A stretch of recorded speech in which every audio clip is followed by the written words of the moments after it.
concernant le péché, c'est prédestiné. Le mal, il est prédestiné, on a dit. Il faut l'accepter comme cela. Que c'est prédestiné, mais, je répète et j'insiste, que c'est l'homme qui les acquiert parce que Dieu ne lui a pas ordonné. Dieu les a créés, mais il lui a dit de ne pas les faire. Mais lorsqu'il s'agit d'épreuves qui sont extérieures à votre volonté, alors là, l'attitude, c'est l'acceptation et la soumission. Et cette acceptation et soumission, je vais la développer tout à l'heure, elle est en rapport avec la question de tawakkul. Je parlerai tout à l'heure de rida wa tawakkul, l'acceptation, la satisfaction de ce qui vient de Dieu et l'abandon confiant. Je parlerai de ceux des éléments qui sont importants par rapport à al-mihan, al-ibtila. J'en parlerai tout à l'heure, incha'Allah ta'ala. Et l'acceptation des épreuves, c'est le summum de votre acceptation que Dieu soit votre Seigneur. Vous acceptez que Dieu, il est votre Rabb. Alors on verra qu'est-ce que ça veut dire. Et le croyant, face à cela, qu'est-ce qu'il doit faire? Il doit accepter, patienter. Et face au péché qu'il a commis, il doit se repentir et demander pardon. Donc, le serviteur patient, accepte et patiente face aux épreuves, se repent et demande pardon par rapport au péché. Deux attitudes différentes. Face à la preuve, acceptation et, nous avons dit donc, et patience. Face au péché, repentir et demande du pardon. Face à l'épreuve, sabr, rida wa sabr. Face au péché, taubatun wa istighfar. Il n'y a pas, c'est Dieu qui l'a voulu. Parce que Dieu dit dans le Coran, clairement, il dit wastaghfir li dhanbik. Et l'istighfar ne peut pas venir avant le tauba. C'est un ordre sine qua non. Vous ne pouvez pas demander pardon alors que vous n'êtes pas repenti. At-taubatu thumma al-istighfar. Tastaghfir alors que tu es dans le péché, il n'y a pas de maghfira. Donc ça, c'est pour ce qui est de cette question. L'acceptation de l'qada ou al-qadar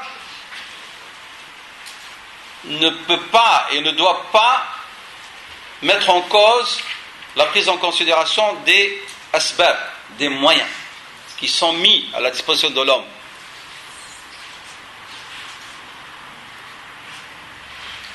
Par exemple, l'acceptation de l'qada ou al-qadar ne peut pas dire qu'on ne doit pas invoquer Dieu, qu'on ne doit pas agir. Adore Dieu par le biais de l'invocation, et alors qu'est-ce qui va se passer? Pas forcément que la destinée va changer, parce que Dieu, il a connu toute éternité là, ce qui va advenir de toi. Mais Allah subhanahu wa ta'ala, par le biais de son évocation, il va purifier ton cœur. L'invocation, nous on croit, ad'u pour changer la destinée. Mais non, puisqu'on a dit fi kitab. Mais tu vas gagner quoi? Une purification de ton cœur, de ton nafs, qui va te permettre d'accepter et de recevoir avec quiétude les destinées de Dieu subhanahu wa ta'ala, comme bien ou comme mal. Donc le dua, il va être utile dans l'acceptation des maqadir Allah subhanahu wa ta'ala. Nahna nad'u pour que Dieu change. Et on oublie que parmi les invocations héritées et transmises, Allahumma radhina biqada'ika, Seigneur, satisfais-nous par tes décrets. Pourquoi? Hatta la uhibba ta'jila ma akharta wa la ta'khira ma ajjalta. Pour que je ne demande pas, Seigneur, que tu précipites ce que tu as reporté ou que tu reportes ce que tu as décidé qu'il arrive. Ça, c'est le summum de la compréhension de l'qada ou al-qadar. Mais pour arriver à cet état d'acceptation, il faut travailler. Comme quelqu'un qui veut partir loin, qu'est-ce qu'il fait? Mais il prépare. Il se prépare physiquement, il prépare les provisions, il prépare parce qu'il sait qu'il a un long chemin et qu'il nécessite de l'effort, l'exercice. Eh bien, nahna mu'arradina, nous sommes sujets à maqadir Allah. Et ces maqadir d'Allah, nous ne les connaissons pas. Parce que c'est le secret de Dieu, subhanahu wa ta'ala.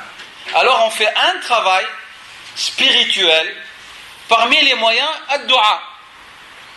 Pour que, lorsque viennent les maqadir, on les accueille comme c'est comme Sayyidina Abu Dharr al-Ghifari demandait. Il demandait les preuves. Comme parmi les compagnons et l'arifina billah, parmi les prédécesseurs pieux, qui demandaient une mort difficile. Nahna, dès qu'on parle de la mort, déjà on a peur. On a peur de la souffrance de la mort. Pas on a peur de la rencontre de Dieu, parce qu'on n'a rien fichu. Ah oui, il faut avoir peur de la mort dans ce sens-là, oui. On a peur, mais qu'est-ce qu'on a fait de notre vie? Et on sait combien on a péché. Alors on a peur de ça, de la rencontre. Oui, ça c'est élogieux.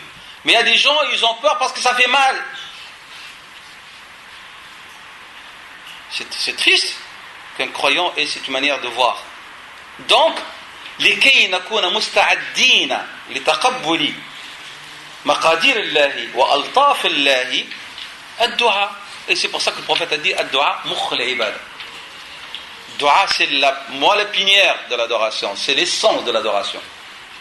Dua. Nahna on dit salam alaykum en cours, on n'a pas le temps de faire du dua. On est pressé. Et puis après on dit pourquoi on n'est pas prêt à recevoir les... Mais oui, mais toi t'as rien. T'as rien à l'intérieur et tu veux accepter maqadir Allah. Et lorsqu'ils viennent, soit tu tombes dans le désespoir, soit tu attribues ça et tu mets tout sur Dieu, subhanahu wa ta'ala. Ou tu vas vers l'excès du fatalisme. Donc, on nous demande donc de prendre en considération l'asbab. Je ne peux pas atténuer la soif qu'avec de l'eau. Mais simplement, on doit savoir que celui qui a donné la qualité de lever la soif par l'eau, c'est Dieu. Toujours on revient vers lui, subhanahu wa ta'ala. C'est clair? Je bois, je lève ma soif. J'ai fait un acte. Mais qui a donné à l'eau cette qualité de lever la soif? C'est Allah subhanahu wa ta'ala. Alors là, je suis en train de pousser loin le bouchon. C'est-à-dire pour vous dire, toujours, donc le mérite revient à Allah subhanahu wa ta'ala. Et là, on revient à ce qu'est l'islam. C'est une religion, c'est un din. Dinon, ce terme dinon a deux dérivés. Soit dana, il est transitif par soit la particule ba, soit par la particule la. Dana bi, c'est croire en. Wa dana li, c'est se soumettre à.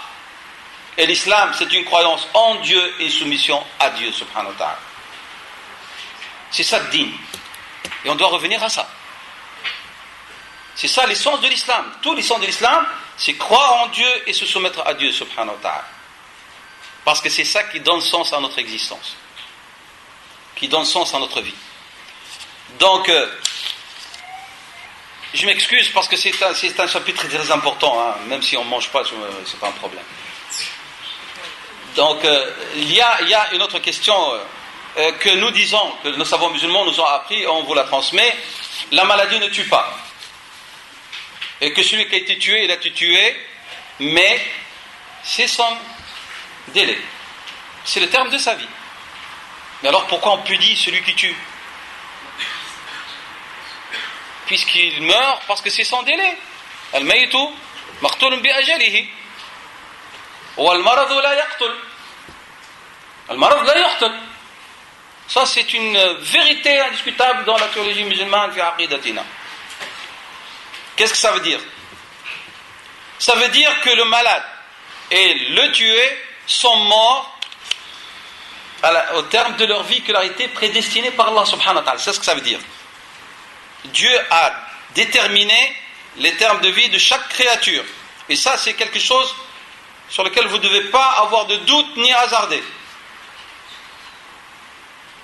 Il n'y a pas de report ni de vers l'avant ou de retard. Il n'y a pas. Lorsque le terme arrive, le terme arrive. C'est-à-dire qu'Allah subhanahu wa ta'ala savait de toute éternité que le tué va mourir par ce procédé-là, par ce moyen-là. Savait, j'ai dit. Mais il nous a informé que tuer est mauvais. Que tuer est mauvais. Donc chacun d'entre nous a la capacité de tuer. Chacun d'entre nous est capable de tuer.